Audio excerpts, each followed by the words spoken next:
자, 아라사의 정치인 내력. 오늘 저도 처음 이거 발표해보고요. 사실 우리 러시아 잘 모르잖아요.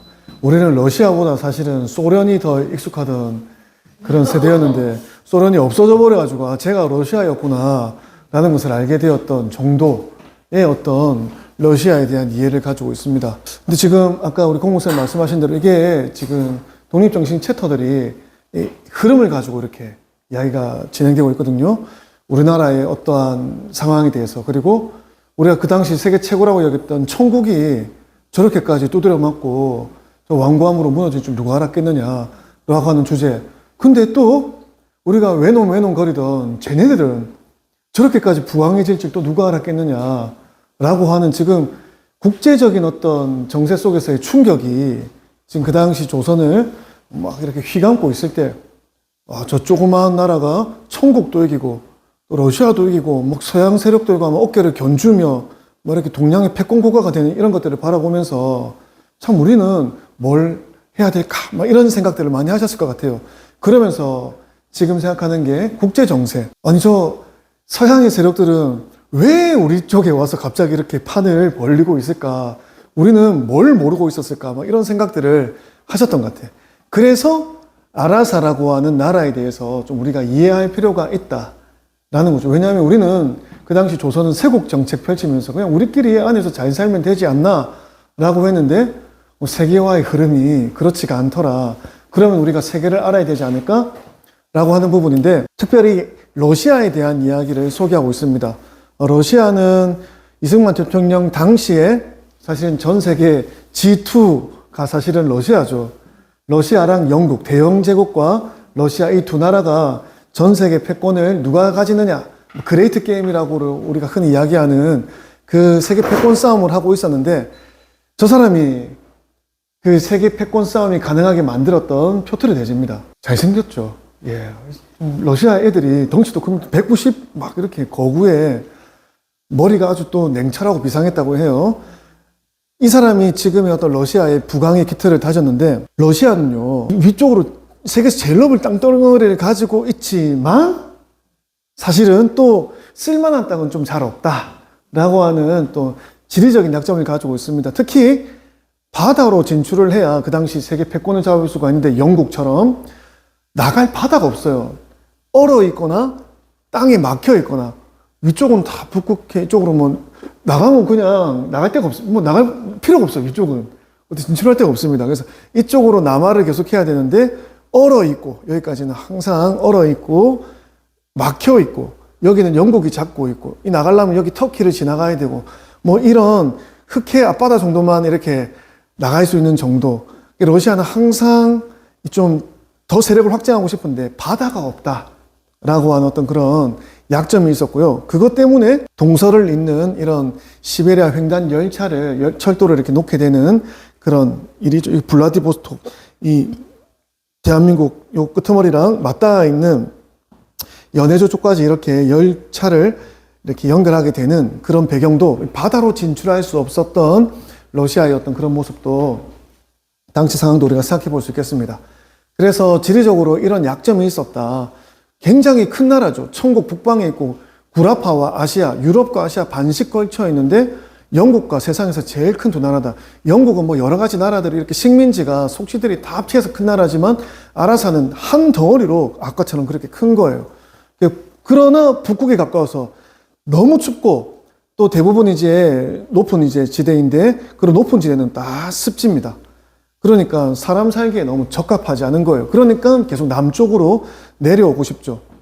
모든 항구도 반년 동안은 얼음이 녹지 않아서 동서양의 전쟁이 있으면 군대 파견하기가 너무 어려운 것입니다. 그래서 영국에게 뭐 지토라고는 하지만 사실은 대영 제국에게 밀리고 있었죠. 그러던 차에 이제 표트르 대제가 이제 나타나는 겁니다. 옛날부터 요 러시아 애들은 풍기가 좀 미개하고, 얘네들 문화적으로 막 이렇게 막 발전했던 것은 아닙니다. 야만스러운 풍속이 많이 있고 많이 없어졌다고는 하지만, 이전 역사를 보면 괴이하고 뭐 이상한 사건들이 저기 쟤네들 그 슬라브족 애들 사이에서 많이 있었다라는 것입니다. 근데 뭐 딴 얘기지만, 이런 야만스러운 풍속이 없어지면서 톨스토이라든지 도스토옙스키라든지 이런 세계적인 이제 거장들이 또 거기서 나오게 되는 어떤 부분도 있는 것 같아요. 그래서 그 나라의 어떤 정서가 바뀌게 되는 것은 참 얼마나 중요한 일인가. 아까 마지막 직전에 집사님 질문하셨던 것도 그 일본이라고 하는 나라도 어느 순간에 그 국가적인 정서가 메이지 유신을 통해서 바뀌었지 않습니까? 그러면서 이제 나라가 완전히 이제 뒤집어지게 되는데 우리도 사실은 이 독립정신을 쓸 당시에 이 독립정신이 조선반을 그냥 이렇게 휘감았다면 국가적인 정신이 이렇게 바뀌었다면 참 어떻게 됐을지 아무도 모르는 거죠.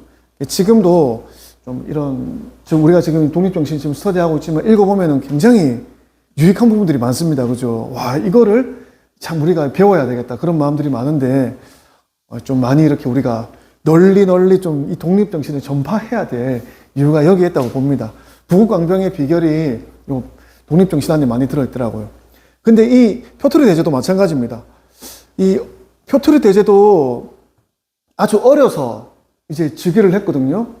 근데 이제 나이가 어렸고, 뭐, 첫째 형이 이복형인데 죽었고, 둘째는 장애가 있었고, 자기가 셋째인데, 그래서 이제 대제로 올랐습니다. 열 몇 살이었습니다. 굉장히 어릴 때예요. 그런데, 얘가 어릴 때, 이 친구 형님이 어릴 때, 정사를 메시는 이제 뭐, 리오넬 메시는 아니고, 이 메시는 이제 이복 여동생이죠. 이복 여동생에게 맡기고 유럽 각국을 유람했답니다. 근데 그 밑에, 자기 아버지 밑에 이복 형제들이 엄청 많았어요. 얼마나 그 권력의 어떤 서로 다툼이 있었겠습니까? 나가고 싶어서 나갔던 건 아니고 보니까 밀려서 나갔던 것 같아요. 그러면서 유럽 각국을 유람했는데 다른 나라들을 보니까 문명이 다 진보하고 뭔가 발전을 하고 있는데 자기 나라는 생각해 보니까 미개하고 막 공붕하고 잔약하고 와, 안 되겠다. 변혁이 필요하다. 내가 나라를 바꾸겠다. 이 사람 맹세를 하게 됩니다. 마음에. 그래서 그 후에 배를 만드는 이제 조선공에게 고용이 되어가지고 배 만드는 방법도 공부하고 자기 나라로 돌아왔습니다. 배 만드는 방법 왜 공부했을까요? 바다로 나가야 되니까. 우리가 살 길은 바다로 나가는 길이다라고 생각을 해서 이 사람이 어릴 때부터 그렇게 배 만드는 것도 배우고 자기 나라 돌아와서 이런 것도 미개하고 이런 것들 내가 다 고치겠다라고 시행을 하려고 하는데 똑같아요, 우리랑. 신하들은 눈이 어둡고 백성들은 게으르고 이게 개혁이 안 되는 거예요. 개혁이 안 돼. 그래서 이 사람이 뭘 했느냐? 서양의 똑똑한 사람들을 자기 나라로 데리고 와서 자기 나라에서 좋은 관직을 주고 집을 주고 뭐 이렇게 해서 그 사람들이 자기 나라를 위해서 변혁과 개혁을 이끌어 나갈 수 있는 인재들을 막 이렇게 해외에서 고용하기 시작합니다. 그래서 이승만 대통령 당시에 지금도 그 나라에는 웬만한 평민이라도 약간의 상등 대접을 받는 사람 보면 다 얼굴이 흰종, 백인들 중에 개화를 이룬 사람들 중에 인재를 썼으니까요. 다 대부분은 흰 인종이었고 이제 모든 하등 사람은 다 살빛이 누렇고 얼굴이 못생긴 애들이 다 이렇게 보면 다 필요한 애들이 좀 그렇게 이렇게 해놨더라고요. 그래서 지금 강대하게 지금 러시아가 G2로서 세계 패권을 다루고 있는 것은 표트르 대제가 기초를 잡아놓은 것이다. 이러므로 그 서울 수도를 피드보, 영어로 달아나는데 세인트 피터부르그라고 이렇게 이름을 하더라고. 피드보. 지금은 이 도시가 이름이 뭘까요? 상트페테르부르크. 네, 지금 상트페테르부르크죠. 원래는 지금은 모스크바가 러시아 수도지만 상트페테르부르크가 원래 러시아 수도였다라고 합니다. 예, 그래서 지금 그 이름이 저 사람의 이름을 기념해서 만든 이름이다. 얼마나 러시아에 기여한 공로가 크길래 도시 이름을 기념했을까요? 근데 이 사람 유언장이 또 골 때립니다. 앞으로 내가 잘 살고 싶은데 이 표트르 대제가 자기의 꿈을 다 펼치지 못하고 세상을 떠나게 되거든요. 그러면서 14개 항목의 유언장을 자기 자손들에게 남깁니다. 근데 이거를 대외비라고 했거든요. 절대 세간에 알리지 마라. 이거 대외비다. 우리끼리만 아는 거야. 라고 하면서 유언을 남겼는데 그 비밀이 보면 내용이 뭐냐면 강한 나라와 먼저 힘을 합쳐가지고 작은 나라를 다 없애고 나중에 우리가 힘이 커지면은 손잡았던 걔네들도 목을 쳐라! 뭐 이런 게 유언입니다. 또 좀 자유하는 나라, 잘 사는 나라에 가면은 우리가 어떻게 해야 되느냐? 결혼을 시켜가지고 그 나라 내정에 간섭하도록 하는 거야. 뭐 이런 얍삽한 14개의 유언을 러시아를 위해서 남겨놓는 거예요. 근데 이게 세상에 영원한 비밀은 없다고 이게 밖으로 나가서 밝혀지게 되거든요. 그래서 유언장이 알려집니다. 그래서 주변 나라들이요, 이 유언대로 이후 임금들이 다 이거 많이 해서 효과를 많이 봤거든요. 결혼도 많이 시키고 주변 나라는 손잡고 작은 애들 막 목을 치고 그러다가 다시 배신해서 개 목 치고 막 러시아가 그런 일을 많이 벌였습니다. 역사에 보면은. 근데 그 유언장이 드러나서 다른 나라 사람들이 이 새끼들 뭐야? 뭐 이렇게 되는 거죠. 러시아 놈들은 안 되겠다 라고 하면서 쟤네들은 진짜 음행한 놈들이니까 앞으로 손잡지 말자. 그래서 약간 공공의 적처럼 러시아가 여겨지게 된 거예요. 그래서 러시아가 정말 음영한 애들이고 계속 남쪽으로 내려오려고 하니까 일단 딴 거 모르겠고 쟤네들 남하하는 것부터 우리가 막자라고 이렇게 주변 나라들이 러시아의 남하를 세력 확장을 긴급한 문제로 삼게 되었습니다. 그러던 중에 아라사와 토이기 두 나라, 토이기는 터키죠. 당시에는 오스만 제국입니다. 그죠? 러시아 제국과 오스만 제국 사이의 크림 전쟁이 1853년에서 56년에 일어나게 됩니다. 근데 우리 둘이만 딱 싸우는 게 아닙니다. 이 당시 전쟁은. 얘 둘이만 딱 싸우는 게 아니고 그 주변에 자국의 이익이라든지 아니면 러시아의 견제라든지 각국의 이해관계에 따라 여러 나라들이 연합해서 전쟁을 벌이거든요. 그래서 각국이 서로 간섭하여서 전쟁을 치르는데 목사님, 네. 저기 보면 이승만 대통령은 1859년이라고 해놨잖아요. 네. 근데 또 뒤에 이제 추석은 1853년부터 56년이라고 제가 해놨는데 어떤 게 맞아요? 그래서 제가 찾아봤는데 전쟁 자체는 53년 10월부터 56년까지 한 게 맞고요. 네. 저 59년이라고 하는 거는 아마 이 전쟁과 관련된 조약을 맺은 때가 아닌가라고 생각됩니다. 1859년에 무슨 조약이 있었는지 제가 자꾸 찾아봤는데 못 찾았어요. 결국에는. 저도 이게 연도가 안 맞아가지고. 자, 어쨌든 전쟁 기간은 이거고요. 이 전쟁과 관련된 배상의 어떤 조약은 1859년에 체결된 것이 아닌가라고 이제 생각을 하고 있습니다. 그래서 각국이 간섭하는데 이때 많이 간섭한 나라가 어디일까요? 영국이죠. 오스만 제국은요, 사실은 이미 허물 갔습니다. 한때 유럽 전체를 벌벌 떨게 만들었던 오스만 제국이지만 이미 세력이 많이 꺾였습니다. 그래서 떠오르는 강자 러시아 제국과 싸울 형편이 안 되거든요. 누가 영국이 다 물자 지원해 주겠다 해서 오스만 제국을 막 툭툭툭툭 건드린 겁니다.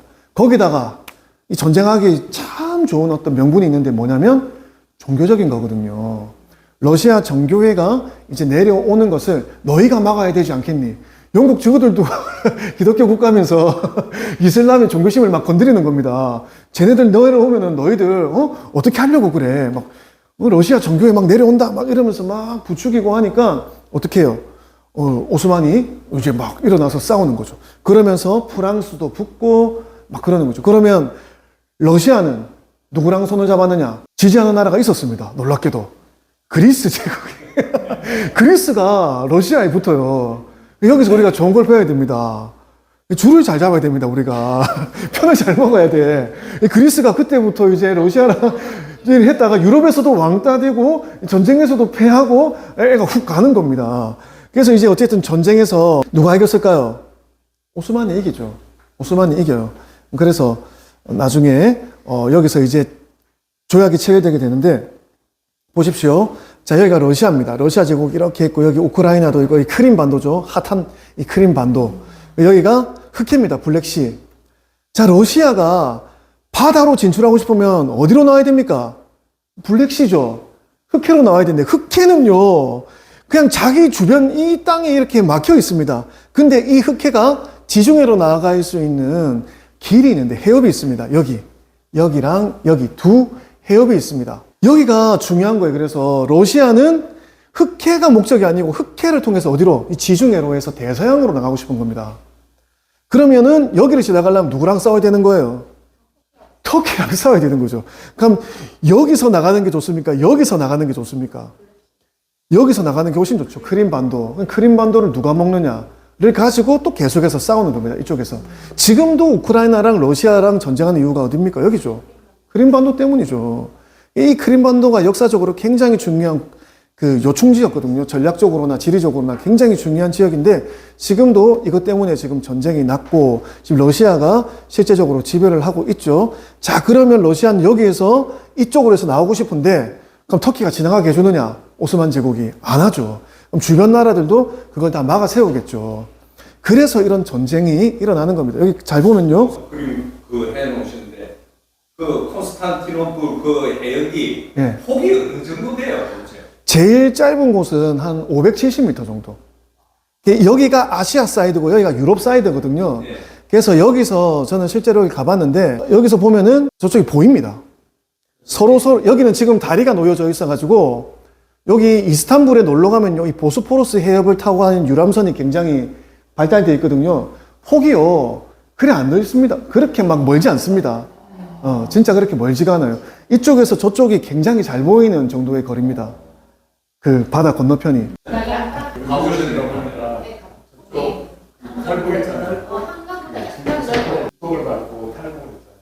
북한에서 네. 450이다. 그거보다는 조금 더 넓습니다. 그거보다는 좀 더 넓은데 제일 좁은 데는 한 750m 정도?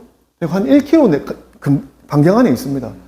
그러니까 여기 보스포러스 해협으로 해서 마르마라 해로 나가는 거고요. 마르마라 해에서 저기 다르다넬레스 해협으로 해서 지중해로 이렇게 나갈 수 있게 되는 겁니다. 어디 또 통과해야 돼요?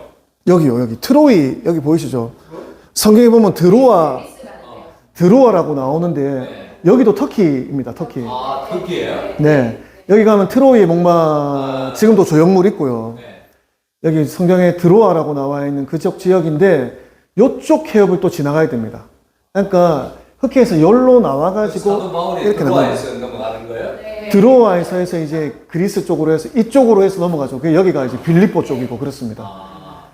그렇게 요 지역을 지나가야 되는데 요 크림반도에서 크리미아 전쟁에서 패하는 바람에 러시아가 이쪽은 지나가지 못하고 흑해에 있는 모든 함선도 해체한다. 아주 굴욕적인 어떤 그런 이제 조약을 받아들이고 전쟁에서 패배를 하게 되거든요. 근데 재밌는 건 뭐냐면 여기서 패배했지 않습니까? 근데 손실복구를 어디서 하느냐? 청나라로 넘어오는 겁니다. 제2차 아편 전쟁에 여기 아까 우리가 보면 이 전쟁이 1853년이거든요. 1880년 정도에 제2차 아편 전쟁이 있습니다. 얼마 안 돼요. 그 시간이 10여 년 정도입니다. 거기 넘어와가지고 완전히 뽕을 뽑아가잖아요. 연해주랑 흑룡강 그리고 만주 일대 땅을 완전히 이렇게 장악을 해서 블라디보스토크까지 해서 이제 시베리아 횡단열차를 놓을 수 있는 그 길을 이제 얻게 되는 거지 않습니까? 그래서 지금 제2차 아편전쟁 때 러시아가 이게 청나라를 압박을 해가지고 얻어낸 땅입니다. 그때 그 당시에. 예. 네, 제2차 아편전쟁 때입니다. 2차 아편 전쟁으로 그 훈젠 조약하고 또 뭐 이렇게 연해주 조약 이렇게 맞아요. 해가지고 네. 그게 다 얻었어요. 맞습니다. 얻은 게 아니라 뺏은 거죠. 근데 이제 청나라에게는 우리가 도와주겠다라고 해서 이제 얻어낸 땅들이죠. 너무 어리석은 거죠, 사실 청나라 애들이. 설마 우리가 세계 제1의 나라인데 우리한테 뭐 그렇게 하겠어라고 하는 그런 중화사상에 완전히 국뽕에 너무 취해 있었던 거고. 그래서 아까 말씀하신 대로 분명히 우리가 털렸는데 쟤네들이 우리에게 도움을 청하기 위해서 이렇게 오는 것이다라고 대적으로 그렇게 이야기하는 거예요. 그 나라 지도를 몰랐다. 자기 나라의 구역이 어디서부터 어디까지. 그런 지도도 정확하게 없었다고 하죠. 그냥 대충 저쪽이 우리 땅이다라고 이렇게 알고 있었던 뭐 그런 부분입니다. 그래서 이런 전쟁들을 우리가 알아야 되는 것이 여기서 일어난 전쟁 때문에 러시아가 동쪽으로 와서 이렇게 하는 거죠. 그래서 러시아가 동쪽으로 와서 그 블라디보스토크 그쪽 항구랑 해서 동해까지 진출을 하려고 하는. 결국은 우리도 그 역사의 어떤 이 홍수 속에서 같이 휩쓸려 가는 겁니다. 러시아 계속 남하려고 하고 진해에 군사기지 만들려고 하고 막 이런 이야기들이요. 사실은 이런 전쟁 이야기랑 다 연관이 있는 거죠. 그리고 요 크리미아 전쟁에서 또 하나 재밌는 거 한번 또 찾아보니까 현대 간호학의 창시자 나이팅게일이 이 전쟁에서 크게 활약을 해서 그 전쟁 중에 이제 의사나 간호사들이 또 얼마나 중요한가. 왜냐하면 영국군은요, 이 전쟁에서 이 짧은 한 4, 5년 전쟁이었지 않습니까? 이 4, 5년 전쟁에서 몇십만 명이 죽은 거예요.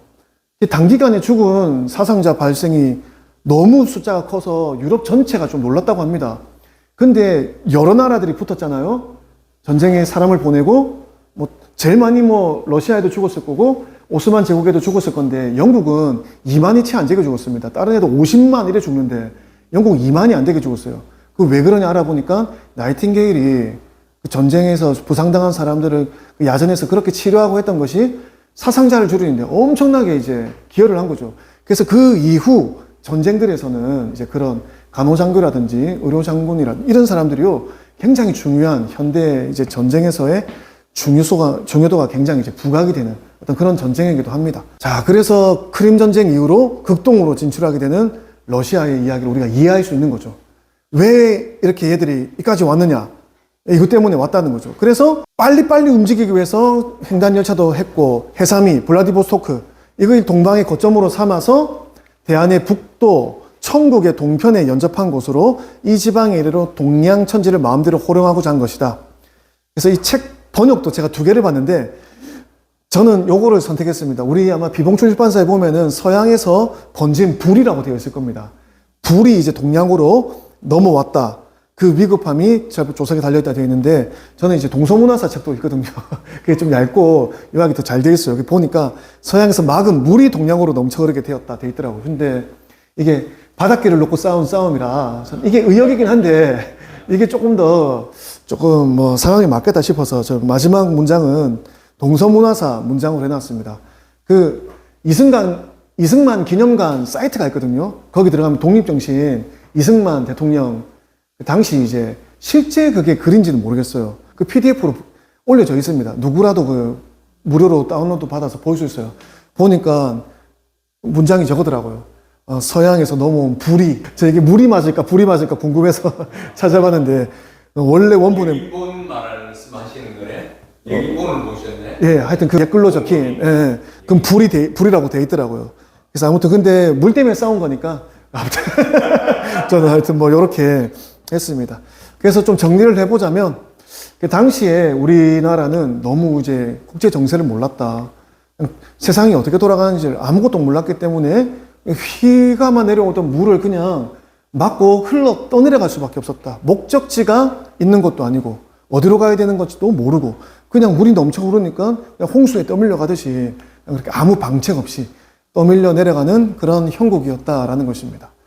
그래서 아까 직전에 최한나 원사님 강의 중에도 우리 백제시대죠 아마 그때 이제 우리가 일본에 넘어가서 문자도 전해주고 그렇게 해서 일본 그 나라의 기틀을 다졌다라고 우리가 알고 있는데 원래는 우리 민족이 그 동이족 문화가 있습니다. 그죠?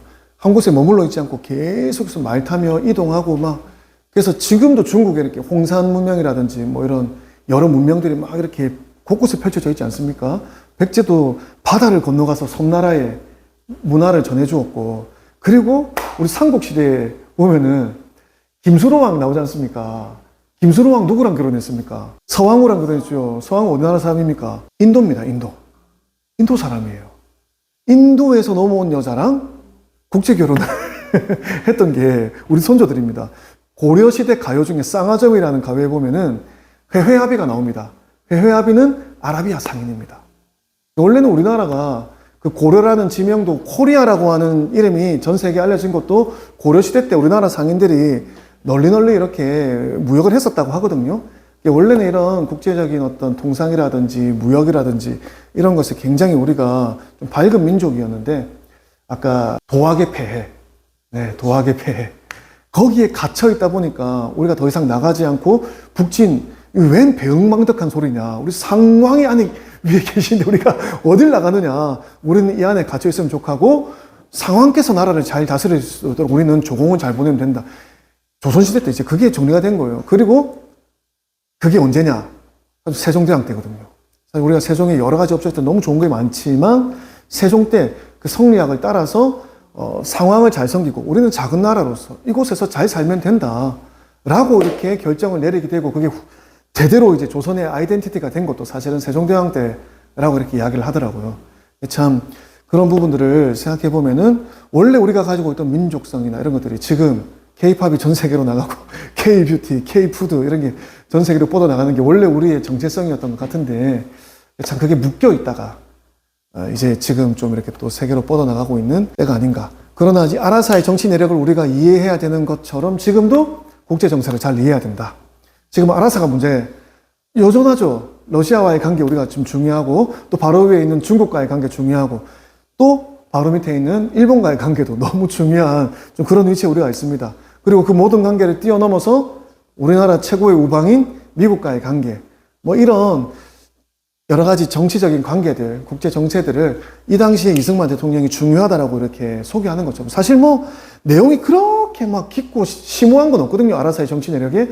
근데 최소한 이 정도는 우리가 알아야 되는 것이 아니냐라고 했던 것처럼 우리도 좀 최소한의 좀 역사, 정치 이런 것들에 대해서 좀 제대로 가르쳐야 되지 않나. 특히 이야기하신 것처럼 중국이라고 하는 나라가 우리나라에게 역사적으로 얼마나 많은 해악을 끼쳤던가. 뭐 이런 것들도 우리가 제대로 알아야 되는 것이고요. 일본과의 관계, 중국과의 관계, 미국과의 관계, 심지어는 이제 북한과의 관계까지 정확하게 조금 알아야 되는 좀 그런 시기가 아닌가 하는 생각을 해보며 마치도록 하겠습니다. 감사합니다. 목사님, 한마. 예, 오늘 그림까지 이렇게 참 예시해 주시면서 또 크림반도 그 이스탄불 폭넓이인데 제가 이걸 공부할 때 어느 정도인지 아무리 찾아봐도 안 나와요. 실제로 다녀오신 분들이 이렇게 말씀해 주시니까 그 신선대에서 영도까지 이렇게 거리가 되겠구나라는 감을 잡게 되는데요. 목사님께 여쭈어보고 싶은 것은 사실은 러시아가 피트 대제 이전에 저도 찾아보니까 오스만 터키보다 못한 나라였대요. 그럼요. 그런 정도로. 그런데 피트 대제가 자기가 어쨌든 그 이복 누나에서 쫓겨나가지고 미국에 아니라 뭐 여러 나라를 다녔는데 그때 네덜란드의 기술을 배웠대요.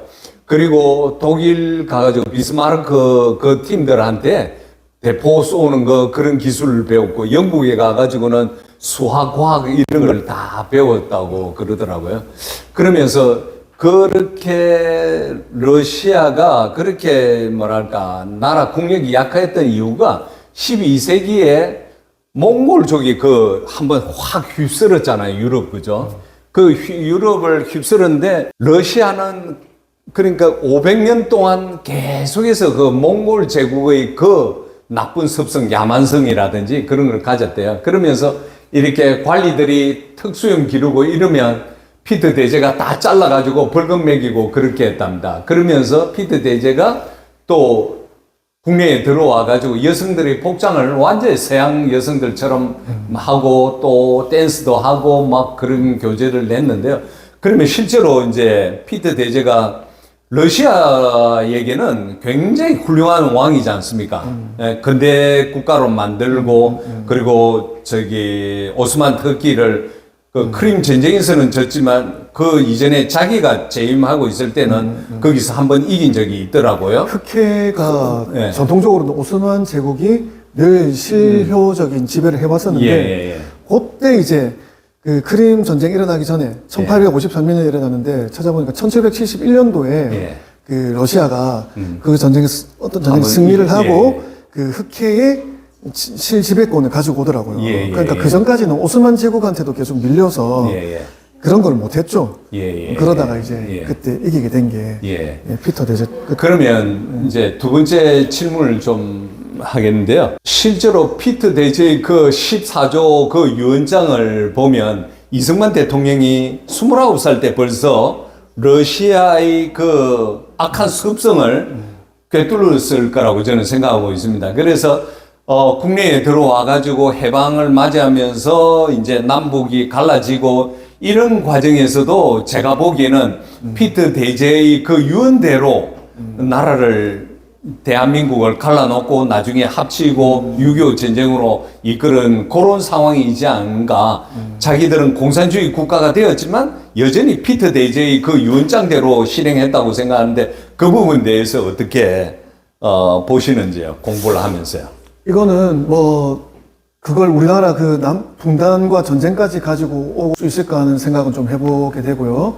대신에 그 사람들이 가지고 있는 어떤 그런 민족적인 습성 같은 것이 남을 돕고 이롭게 하고 그런 것들보다는 어떻게 하면 더 우리가 뺏어서라도 이롭게 할까, 우리 민족을 더 이렇게 좋게 할까, 이게 가지고 있는 민족성이었던 것 같아요.